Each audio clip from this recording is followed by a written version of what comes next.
Okay, good morning, everybody. It's nice to see you all. Also, it's great to be here again. Thank you very much for inviting me, also being a part of the organization, the program. Part of the furniture. Yeah, indeed, I feel like becoming a part of the furniture.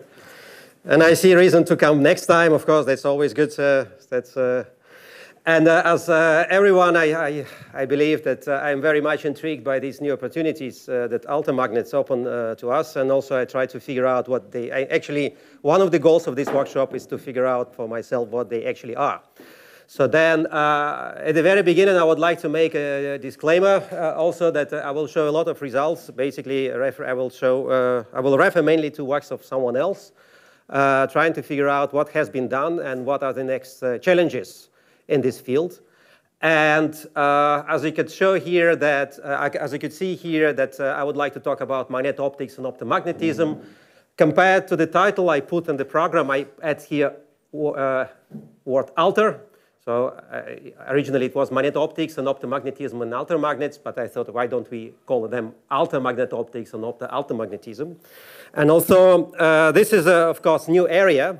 Very interesting, but I realized that I study altermagnets already for more than 20 years, and intuitively when antiferromagnets 20 years ago, when antiferromagnets become again popular in ultrafast dynamics, and David can confirm we were looking for material to study. Many people jumped on nickel oxide, and I thought intuitively it's not interesting already. David can confirm. I told him, it's boring, don't take it. Intuitively, we have chosen material which appeared to be anti-altermagnet. And just hanging now. Up. Just let me see. Somehow it doesn't work now. Just a moment. And what was our motivation 20 years ago? Yes, 20 years ago, also as now. We're very much intrigued by the, yes, okay, good, okay, good.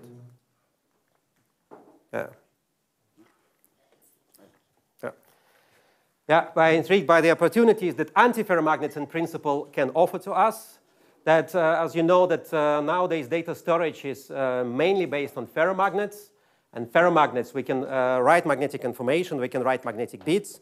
The problem is that nowadays data storage is already facing its limits. And even if you find a mean to write a single bit of information at the picosecond time scale and repeat this operation at terahertz rates, as all data centers will dream about, it will increase. With nowadays technology, it will increase just an unaffordable energy cost. So it's simply not possible. And the reason for that is that in the ferromagnets, the fastest and the most energy efficient way to reverse spins is, of course, to employ magnetic resonance in the gigahertz range. And it means that the fastest way to reorient spins and the most energy efficient way to reorient spins will take of about 1 nanosecond. As we all know, ferromagnets also have non-zero magnetization. That's why we can easily control them with the help of magnetic field. We can read out magnetic state with using magnetic fields that these ferromagnets emit. And then there is also a problem associated because magnetization, this physical essence of the magnetization is an angular momentum, which I demonstrate here with a power ball. The situation becomes much more easy in antiferromagnet at the first look because antiferromagnet, they also can store information. They can host magnetic domains.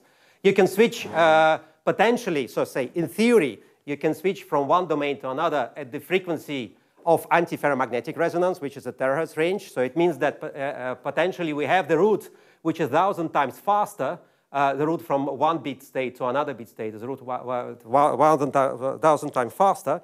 And very intriguing thing here that magnetization is equal to 0. So it means we switch between two states of equal energy, equal entropy, and equal angular momentum. So then if I have a chance to provoke people, normally here I usually say, why do you have to spend energy at all? So because we don't change anything. Yeah, right? But this is interesting discussion to start, but it would be different talk. Today, I would like to focus on the problem that antiferromagnets actually have, is because they don't have net magnetization. They're characterized by another order parameter, antiferromagnetic vector. And it's not clear how to detect spins in antiferromagnets, and not clear how to control spins in antiferromagnets if you take classical antiferromagnets as textbooks will draw. And of course, altermagnets can offer a solution. Altermagnets, from what we have heard and from what I read about altermagnets, they can help us to combine the best of two worlds. And, but thinking about the start of the talk, I had a problem with finding a good definition of altermagnet. And to be honest, also from the very beginning, I was looking for this definition, and then it should be something that you can use in an elevator pitch, for instance. And in Venice, the conference we had in September, I talked with Thomas, and he told me that, okay, so why do we need altermagnets? Briefly and strongly, strongly and powerful. And briefly, can you explain it to me? And then the answer was clear. I would like to apply my, voltage and with spin polarized current flowing. So then it was clear what you mean. Unfortunately, I haven't heard this definition during this meeting yet. So it was a lot about spin polarization, symmetries, etc. But something like this I was missing, because this is the starting point. Then I was looking for many other starting point for me. I was looking for many other definitions of altermagnets, and I combined. So basically, this is a digest of what I formulated for myself that I want to know from altermagnets at least. So I put altermagnets between parentheses here. So for me, these are materials which are characterized by antiferromagnetic order of spins, so having vanishing net magnetization, but at the same time, they have a strong phenomena typical for materials with net magnetization. Here we mean anomalous Hall effect, magneto-optical Faraday effect, etc. So we can work with them as they are ferromagnets while they are not. Yeah? In there, because some of the things that you've written in there does require spin splitting and spin recoupling. The spin polarization aspect itself in reality doesn't. So that's one thing. That exactly. And then the next point, we are in a very difficult situation now. We are puzzling, so I'm puzzled. Where I'm in this situation, I go to my roots, then, and everyone does. So the more difficult situation is, then the further we go. So eventually we will think what our mother will tell in this situation. The situation is not that far bad, so I don't ask my mother what altermagnets are. This is my quote for today. So that's, see, they try to read smart, serious books, and life will do the rest. So I will try to prove that can help us a lot. At least in the starting point of altermagnetism. And the smart, serious books for me, and also literature. So here I would like to mention three big guys who started the field of symmetry analysis of antiferromagnets in thermodynamic equilibrium. It's very important. Of course, this is Ziloshinsky himself. Baravik Ramanov, who was director of the institute where Ziloshinsky was working, and Professor Turov from Yekaterinburg School. And here I put a book, Robert Beer's Symmetry and Magnetism, where you can read a lot about symmetry analysis of magnets and thermodynamic equilibrium, also about antiferromagnets, because obviously they're interesting. But I would like also pay your attention to this book from a group of people. The Turov is the first author. Unfortunately, it hasn't been translated yet. I will translate the title for you, Symmetry and Physical Properties of Antiferromagnets. And the structure here, I mean, even without reading Russian, you should be able to understand this is an interesting book, right? Look at this. This is an altermagnet. Well, Nail is the same thing, Huh? If you look at Nail's textbooks, it's the same Yeah, but this is I will tell you more, and then I will come with many more quotes from this book. Okay. Then now and this is where we, if you use symmetry approach in magnetism, the art in this case, so there is no algorithm to do this.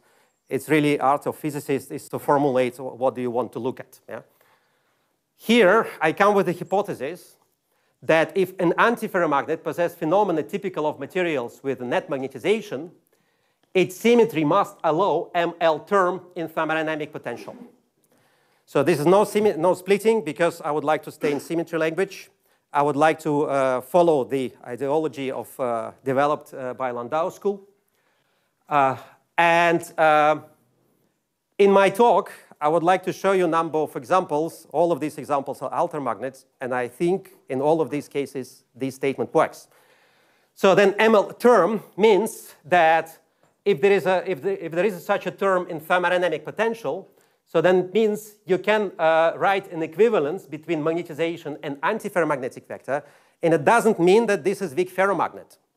It could be that just for elements of D, for this specific magnetic anisotropy, L is pointing in a direction that M is 0. But if L was pointing in a different direction, it would be weak ferromagnet. But it's not, because magnetic anisotropy is different. So this is... Can I add? So it shouldn't be linear correspondence between M and L. You can have space derivative, for example. If this is not allowed, but you can allow in the right-hand side gradients, then it can also work. I will talk about this. I don't agree that we have to make situation complicated, like you said, immediately. That's why I would like to show you the steps I would like to make. First of all, I will start with the simplest one, weak ferromagnet. Obviously, it should work in weak ferromagnets. Secondly, and this is hematite, orthoferrites, collinear antiferromagnets that can potentially be weak ferromagnets, cobalt fluoride, manganese fluoride, iron fluoride, ruthenium dioxide, I understand is the same story. Collinear antiferromagnets for which weak ferromagnetism is forbidden by symmetry but can become allowed under proper external stimulus. So for me, this would be chromium oxide. This is material of Ziloshinsky from the very beginning. And what Elena told us, higher order effects. It's all inclusive here.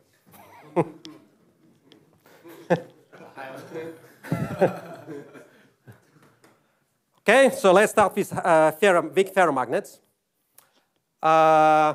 Normal Keller effects, Hall effects. Hall effect, sorry, that's just to be on the same page. Hall effect, so I apply electric field, I detect current. This is the tensor of conductivity. If there is no magnetic field, no magnetization, and assume I'm working with the isotropic medium, the tensor of conductivity has only symmetric parts. So if it has off-diagonal components, but still the tensor is symmetric, I will simply diagonalize it. So that it's important to have that it has only symmetric part here. Antisymmetric part of the electric conductivity tensor is 0. But then you apply magnetic field, or you have magnetization in the direction perpendicular to the plane. You will get antisymmetric part here. You can now, knowing nothing about altermagnets, you can dream. Of course, we can have a part which is dependent on magnetic field, on magnetization, and antiferromagnetic vector. Would this be possible to observe in weak ferromagnet, for instance? So we take hematite. So this is structure of hematite. So this is spin 1, 2, 3, 4. So then it would be alignment of spins above the mooring point in the hematite. And if you look now at the symmetry which this point group, crystallographic point group, allows, and you apply these symmetries to also to these atoms and see how M and L change, then you will see that Li is identical to Mx. So you change it under all operations of the point group, this crystallographic point group, they change in identical way. So you cannot distinguish them from symmetry point of view. Similar story between Lx and My, and Mz is 0. So then we write equation for the phenomenologically, so purely from symmetry point of view. We write an equation for the antisymmetric part of the Hall effect. And then we can see here there is a normal Hall effect, a anomalous Hall effect, and an antiferromagnetic Hall effect. Okay, so now I have a question. Yes? Altermagnetic, yes. But now I was prepared, Jairo. My question to you, when do you think antiferromagnetic, when did antiferromagnetic Hall effect was measured for the first time? What do you think? Long. You told me. Yeah. 64. No, not that bad. No. So this is the first paper I found, 1980, which is pretty long ago, right?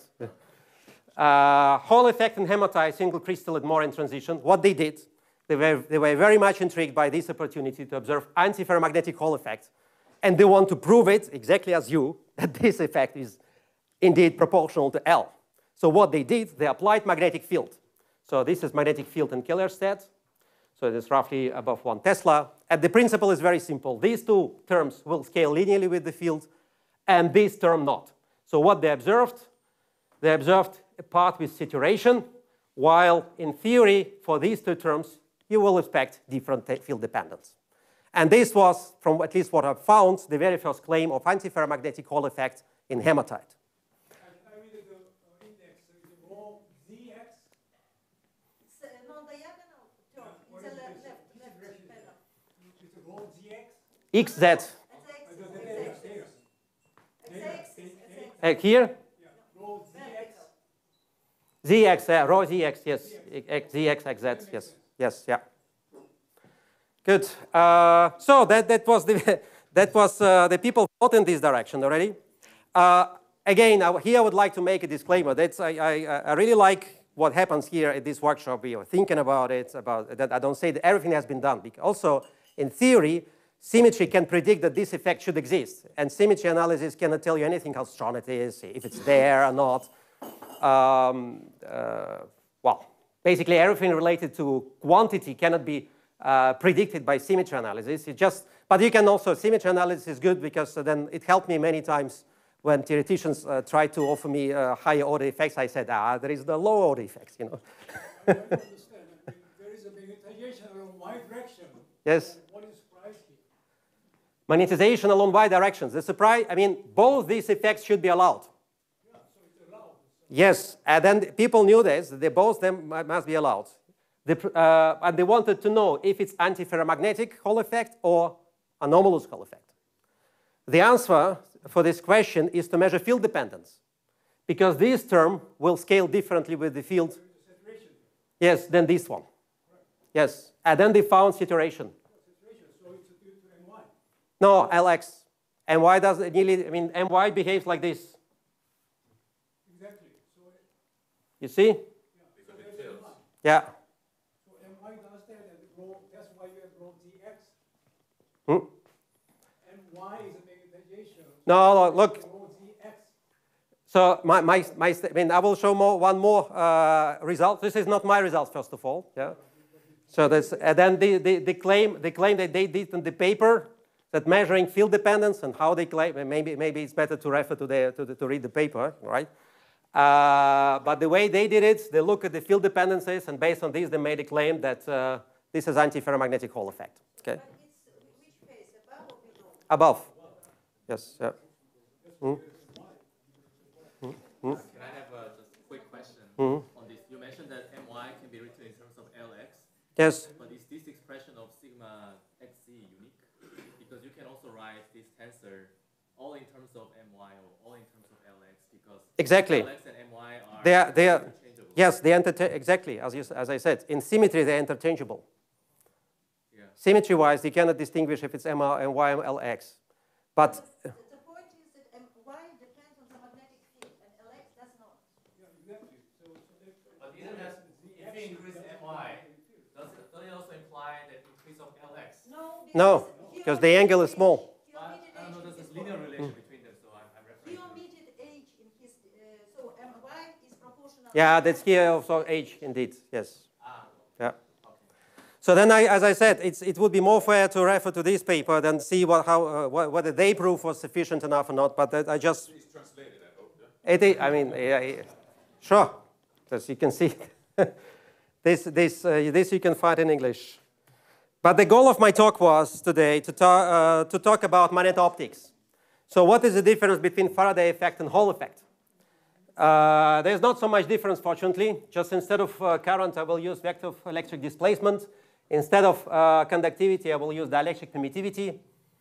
Then the story would be more or less the same up to this part. Basically, apply a magnetic field or magnetization, or if there is a magnetization, I will get antisymmetric part in the dielectric permittivity. From the very same reasoning as before, I would expect contribution to the antisymmetric part of the dielectric permittivity, which comes from antiferromagnetic vector. And experimentally, it's realized slightly differently. So instead of now, since I'm working with light, I work with electromagnetic waves. Electric field oscillates at frequency omega, so it means in isotropic case, D will also oscillate at the frequency omega.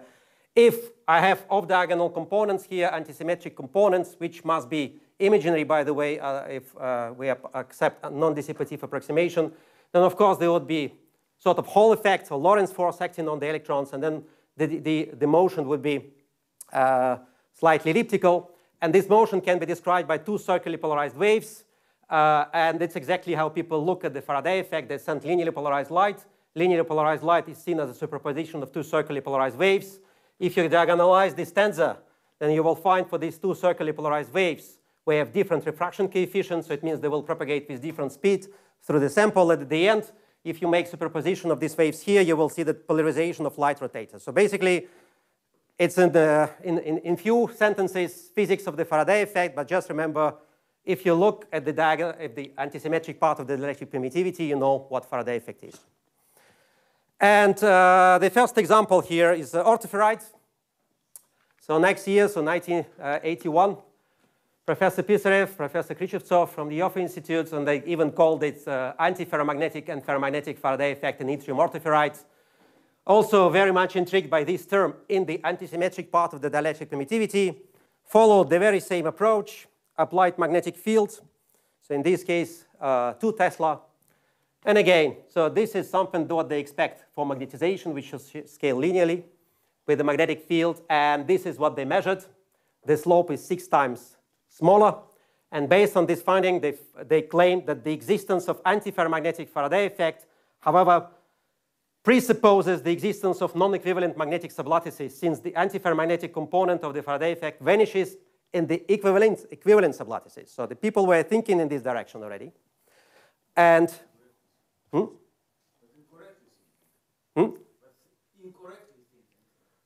well, no, look, then if you say that this is incorrect, you should tell me the problem in logic that I have applied so far. Well, I mean, the problem logic is the last statement. No, it's not. I say it's, does not vanish if the sublattices are equivalent. It depends on what operation makes it equivalent. okay. But do you agree with this, with my hypothesis? Yeah, with this hypothesis that if we expect from a ferromagnet, from any material that it behaves as a ferromagnet, there should be by symmetry this term allowed in the in thermodynamic potential. It's not necessarily magnetization, could be circularly polarized light, but if we expect intuitively it behaves as a ferromagnet, we intuitively expect it should show properties that originate from magnetization, and they must have the very same symmetry as the magnetization. But is the M total or the M which are Total. What about you intuitively expect, but intuition is incorrect. No. I also expected this 3 years ago. No. I will show you this hypothesis works, and I will show you where other people can make mistakes. Okay? Yes. Okay. Then tell me example. Tell me example. I will show you in my. Yes. The one that I gave you in Venice, the spin polarized current.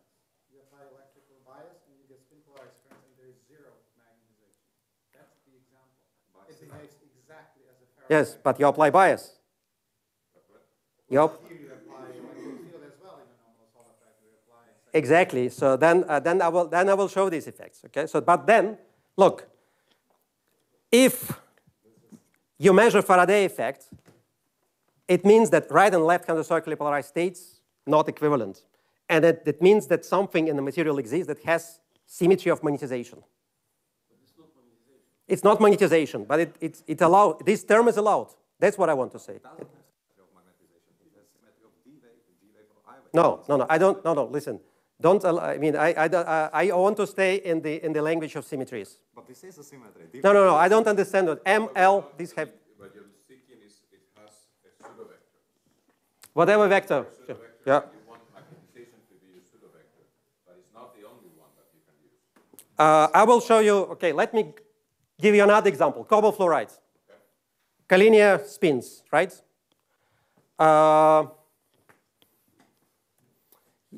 This is magnetic structure of cobalt fluoride. Spins are along z-axis. Sublattices are not exactly equivalent because of environment, indeed. Environment is not equivalent. If you look at the spin, orbital momentum, they will be absolutely the same. Yeah? Define equivalent. No? Define equivalent. No. To us, equivalent means that there is a symmetry operation which converts one sublattice into the other. You obviously apply something else. No, I say, well, I forget about this. I mean, I can say they are not equivalent. I just want to say if there is no net magnetization, you cannot measure Faraday effect period. Yeah, but okay, let's come to this point. So this is the thermodynamic potential of cobalt fluoride, right? With all the terms which are allowed there. No. I mean, lower order terms. lower order terms. I mean, I wouldn't believe any of these guys, but when Elena says the no for No, but for Elena, I had answer already. I had answer lower order terms. Okay, so I had answered it. No. So here you imply only 2 degrees of freedom. You have 2 sublattices, and for you here m is m1 minus m plus m2. Yes. But what Jairo said, and maybe Libor also said, I can have another m, which is so another degree of freedom, which is not related to this. Listen, in 2 sublattice submagnets, 2 vectors should be enough to describe it. My 2 vectors is m and l. Okay. No. But then let me show you. Let me show you my approach. Then I'm not going to play, you know, this the big train stations like three glasses and there is a ball under each of them. Spin polarization, symmetries, blah blah blah. Where's the ball? I don't start this game. You know, I want us to be in the symmetry language fully. So these are lower order terms. Exchange interaction, magnetic anisotropy filled by L, magnetic anisotropy filled by Z. And this is the term I was talking about. My and Lx, Li, Mx. But the spins are along the axis. Lx and Ly are 0. So it means that, in principle, this term is allowed, but this Mi and X would be 0 if the spins are not canted. Okay? Then the next, maybe how can we get Faraday effect from cobalt fluoride, for instance, if I observe it? If I observe it, there must be a reason. Sure. Collinear antiferromagnets for which weak ferromagnetism is forbidden, but can become allowed under proper external stimulus, like chromium oxides in electric field at surfaces and interfaces, as an example. Okay, we take chromium oxide.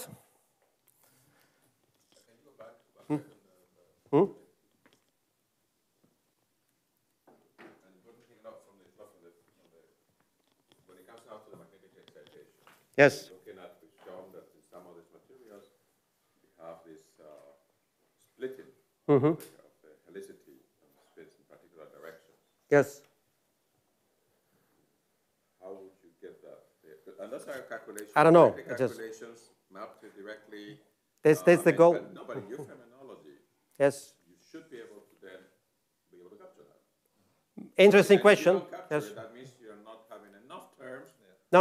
Look, but let's just the goal of my talk is to show you what you can learn from those books, and then if we see that the effects which you are talking about are not there, then we can think That's what I'm saying. yes, Some okay. of those are definitely you're going to be lacking those, and then that's what I'm saying. This is no. Wonderful series. I know. Yeah. It is not all surprises. There are more surprises I prepared. Okay, good.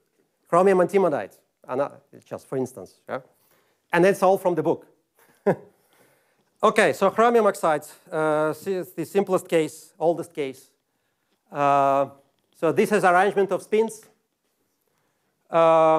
Since the crystal structure allows a space inversion, then under space inversion, M and L will behave differently, and the only way to resolve the problem is to assign all elements of D to 0.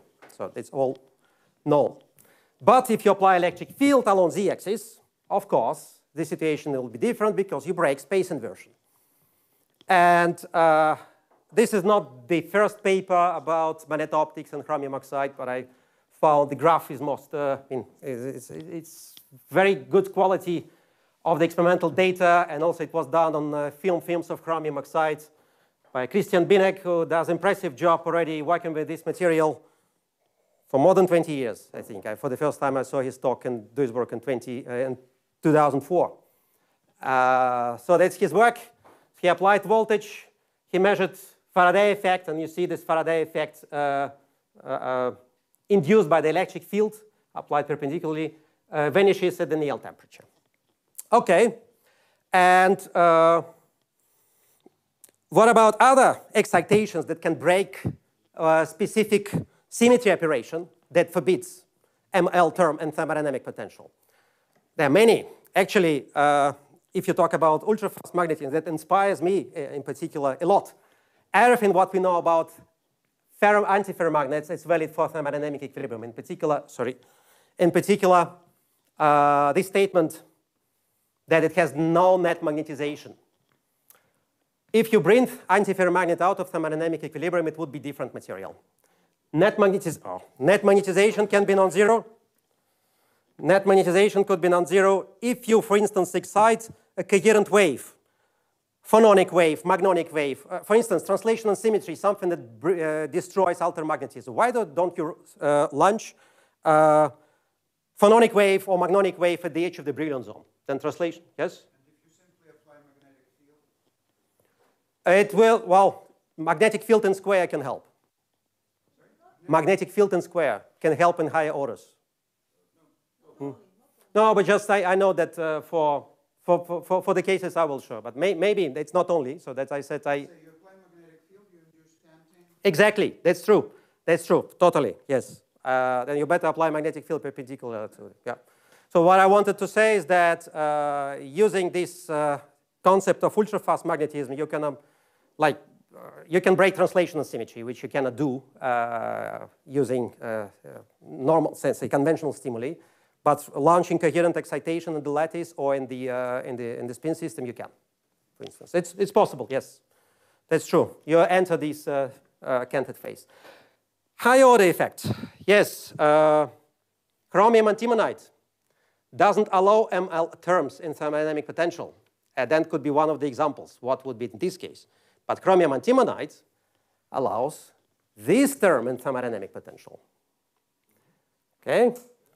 And it means that we would be able to measure Hall effect cubic with respect to the antiferromagnetic vector. And what Turov wrote in 1990, so unfortunately that part wasn't translated, it is interesting to look for this effect, to search for this effect experimentally, for instance, in chromium antimonide, which has very good conductivity, or relatively good conductivity. But this effect will again have nothing to do with altermagnetism. Nothing.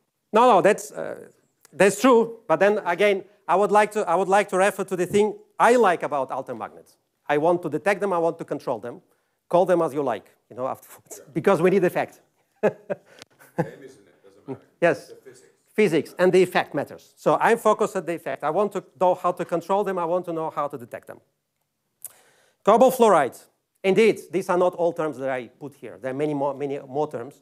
And there is also a term MZ, LZ, and sigma XY, where sigma XY is a strain. So this paper was cited already during this conference, the paper of Baravik-Ramanov. So he took cobalt fluoride, manganese fluoride, and iron fluoride should allow the very same operation. You look here, the spins indeed are not exactly, spin sublattices are not exactly equivalent. One of the spin sublattices is in one environment of fluoride, another one is indifferent. So if you strain material along one of these diagonals, you'll break equivalence between them. And so it means that in particular, if you apply strain to this term, will play, and then you can expect that magnetization would be induced and magnetization would be proportional to the antiferromagnetic vector. It works.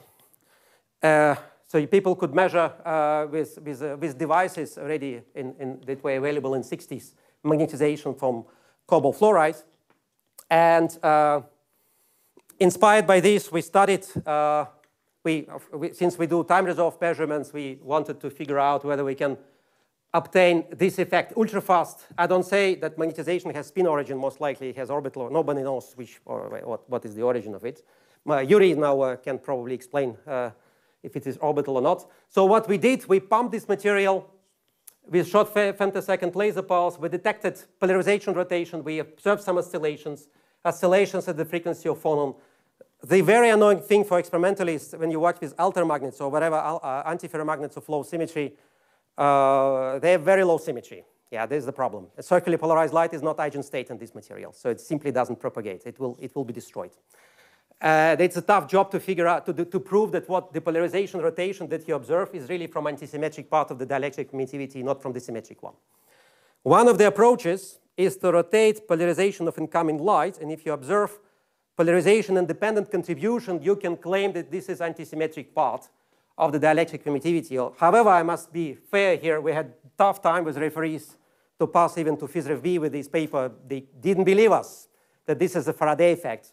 Although if you look at the amplitude of the phonon oscillations, and phononic oscillations dynamically introduce strain in this direction. They have this right symmetry for doing this. We rotate polarization of incoming light. We saw that effect depends on the polarization, but there was some small polarization-dependent contribution, and we plotted the amplitude of this contribution as a function of temperature. It went close to 0, so with error bars to 0 at the Néel temperature of the material. So, yes? What was the wavelength of phonon for this strain? Wavelengths? Wavelengths. Ah, wavelengths. So this is here. So you see it's 7.5 terahertz. This is the standard phonon oscillation. Yes. But those should be Raman active. These are Raman active. Yes. Yeah, so they're even. Right? So Yes. how can they generate a non-diagonal part of the field? Because they induce strain? Well, they don't. If they're, No. if they're round, they don't induce strain. No, no, XY. This XY is simply there in the symmetry. Yeah. No, it's linear effect, but it's it's gradient. Yeah. Okay. Question, Aleksei. Yes. So I believe if there is if there are anti-ferromagnetic domains, they should have opposite radiation. Exactly. That's true. Yes. That's. And Then we indeed, from time to time, we get a phase change of the signal. Yes. Yes. Yeah. So then that's another thing of annoying thing of antiferromagnets. You cannot control domain structure, so it is what it is.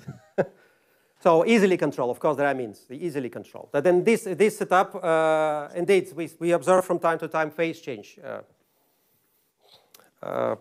which very often not unexperienced PhD students even scared to report to us. Huh? Yeah, that's. Yes, that's possible, yes. But then, indeed, you need to have magnetic field at the setup. Then its complexity increases. So this is another example, also cobalt fluoride. Here we pump different phonon, already infrared active. We pump this with terahertz pulses. We observed oscillations at the magnon frequency, at the phonon frequency.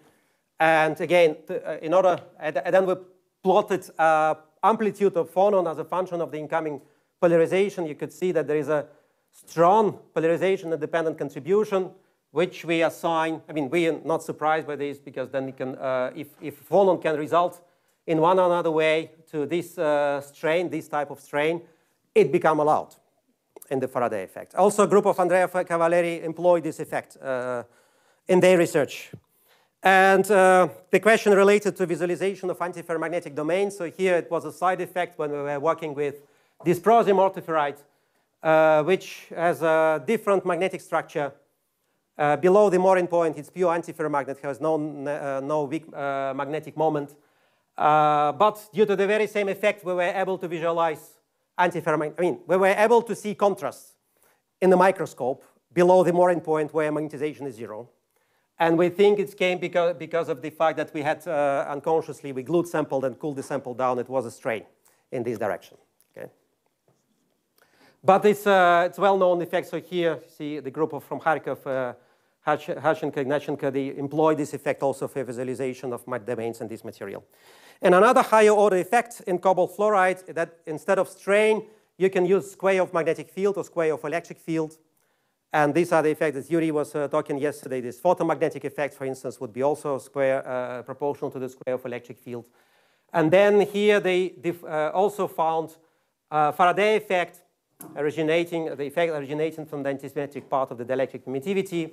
It is was found to be square proportional to the square of magnetic field, and it changed sign when they went to another domain. So then again, so this is a higher order effect, which was reported. So far, I think the thing I wanted to tell you, then we can expect in materials, say in altermagnets, we can detect spins. So far, I have been able to explain everything with M and L. Well, if you come with another example where magneto-optics cannot be explained with M and L, I'm very interested. I don't say it's I mean, I just a bit, I mean, I'm type of person, I'm provoking people, then they got exploded. I learn from them, you know. This is the moment of truth. The terminology should be understood. Yes. So Jochen knows this trick already. He doesn't react.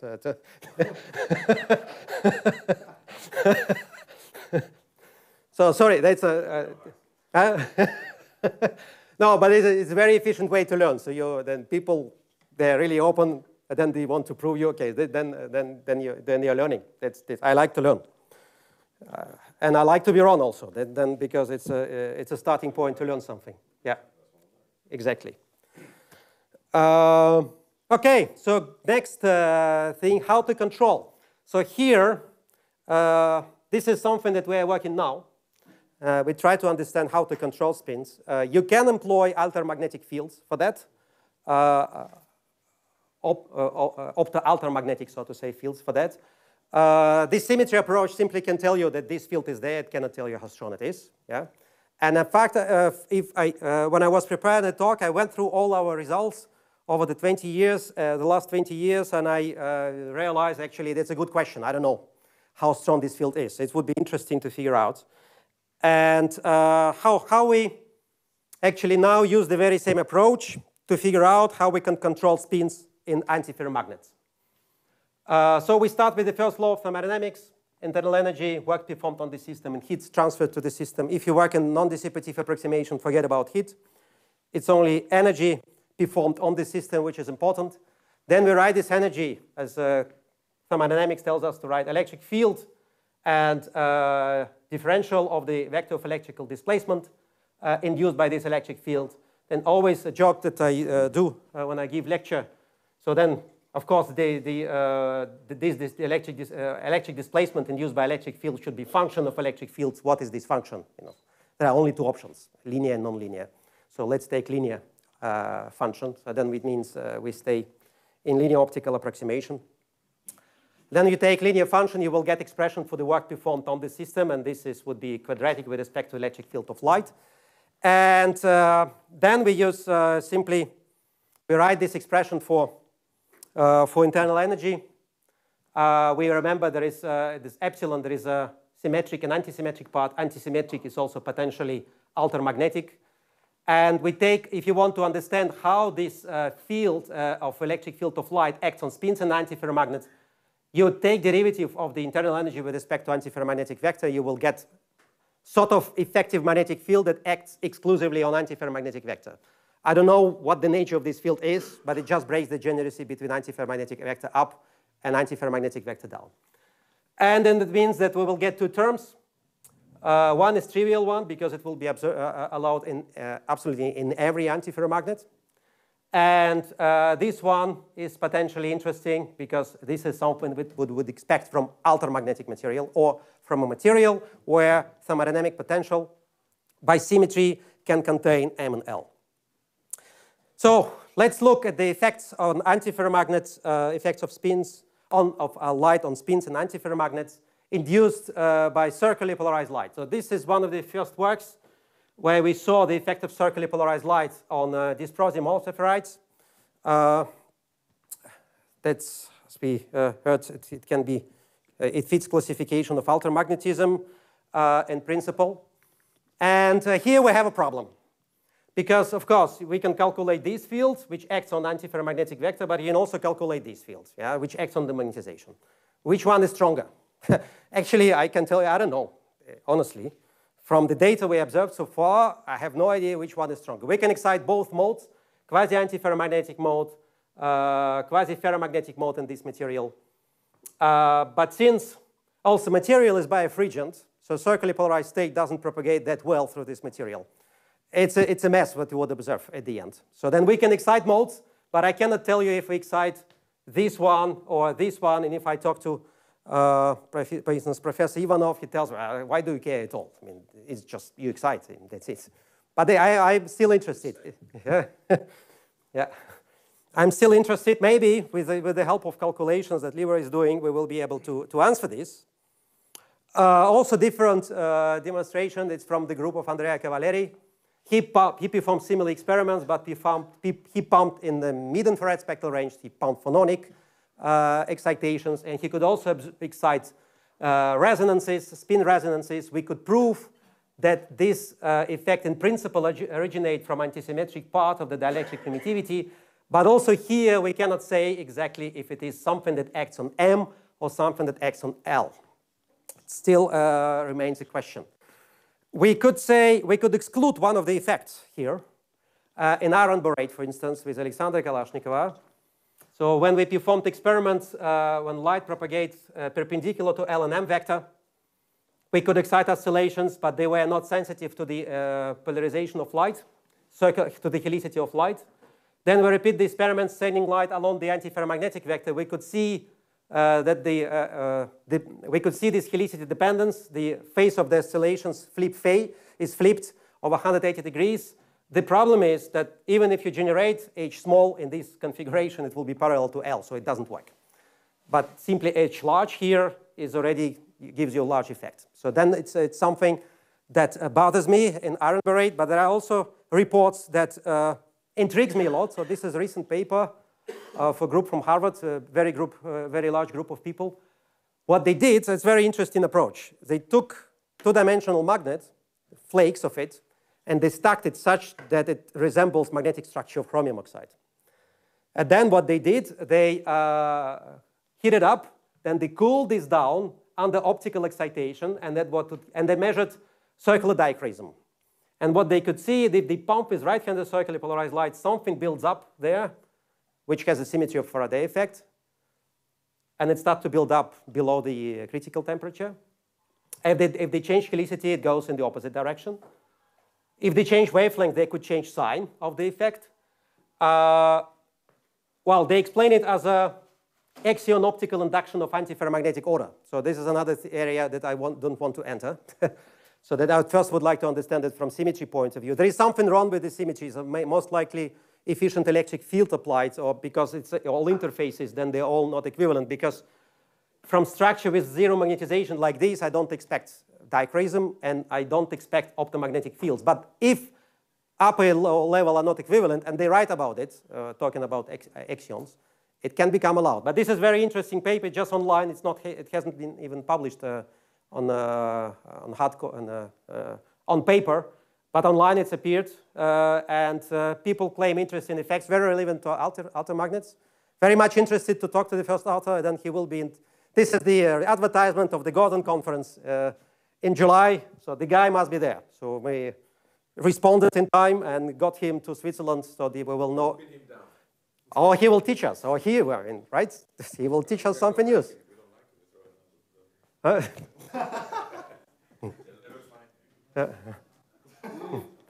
Okay, and then before the end, I would like to make a couple of more disclaimers. I think I was able to show you, I hope I was able to show you that in material, I mean, if this is the goal, call it Altermagnets or whatsoever, but this is something I'm interested personally in, and Altermagnets have it. And if this is the property of Altermagnets, I was able to explain it with ML term. Maybe I'm wrong, but so far it works. And we know how to detect, we know how to control spins with light using this approach, and explain it using this approach of symmetry analysis. Now a few words about non-altermagnetic mechanism in altermagnets. So we have to be careful because they also can be strong. And well, first of all, as I said, imagine this is an antiferromagnet. This is something that we would expect from altermagnetic material. This would be allowed in every antiferromagnet. And if you're talking about dielectrics, and this is another interesting thing, so because in the past, people were mainly focusing on magnetic dielectrics. And now, so I see there is more and more attention to metals. So spin polarized currents, and then splitting at the Fermi level. So this, so you can find it in the book. Very much interesting. I also checked it with big theoreticians in Russia as well. So that's they confirmed. So the metals are interesting. It hasn't been done. But here, if you're talking about dielectrics, you have to be careful because if you're looking at antisymmetric part of the dielectric permittivity and the symmetric part of the dielectric permittivity, so this one goes to it goes to zero if frequency goes to zero. For dielectrics, it's easier to understand because this part has omega in nominator, yes. And this one not. So that's why if you're if you're looking for altermagnetic effects, don't go to terahertz. The effects would be smaller there, according to in dielectrics. In dielectrics, yes. In metals, the story is different. But this is one thing I wanted to mention, and also the story is much worse. So just briefly, one of the things we discovered in the lab, iron borate. We pumped iron borate with terahertz light with terahertz pulses, detected spin dynamics there. Then this material has two modes of antiferromagnetic resonance. One mode is associated with the change of the length of the magnetization. Another mode can be seen as a precession of the magnetization as it happens in ferromagnetic resonance. We pumped, and what we saw is that one mode, quasi-antiferromagnetic mode, scales linearly with magnetic field of terahertz pulse, and another one quadratically. So first, you may think, well, is it this effect? So this would also scale quadratically with respect to electric field or magnetic field, and then it will give me torque on spins. So this was the question, and we want to figure out the origin of this effect. In order to figure out the origin of this effect, we performed double pump spectroscopy. We pumped material with 2 terahertz pulses, and what we did afterwards, we were exclusively looking at nonlinear effect. So we measured, so here you can see time delay between pump and probe, and this is time delay between 2 pump pulses, and color code shows you the amplitude. This is something that makes me feeling very old, because this was not possible in my time. So that's this is a result of measurements with data acquisition cards, 24 hours. I don't know how many terabytes of data here. So while my very first experiments I performed with notebook. You know, this is it's something that we have today as a great advantage. So what we did here, we took full signal. We subtract from full signal that would be induced only by the first pump pulse, and then signal only induced by the second pump pulse, such that we were exclusively looking for the effects, for nonlinear effects, for the effects that violate the principle of superposition, or if you want to present it in a fancy way, we were looking for the cases when 1 + 1 is more than 2. So then it's a case of nonlinear optics. And when we did this operation in time domain and made Fourier transform afterwards, we plotted this in the Fourier plane. So this is detection frequency, which corresponds to pump delay, and this is excitation frequency that corresponds to pump-probe delay. And we could see a very clear maximum at the detection frequency of ferromagnetic mode and excitation frequency of antiferromagnetic mode. So then if you translate this picture into the language of two-level systems, that means that we first excite antiferromagnetic mode, and then with the second pulse, we generate ferromagnetic mode. So what it does, it induces canting, larger canting, and then this magnetic field of this pulse interacts with a larger magnetization and excites this mode. But if you try to write this effect phenomenologically, it would have nothing to do with even worse than symmetric part of the electric permittivity. It would be magnetic permeability. But the effect appeared to be very strong, so actually dominating in iron borate. Again, I'm very much interested to know what are the effects for instance, what are the materials where altermagnetic effects are strong and how strong they are.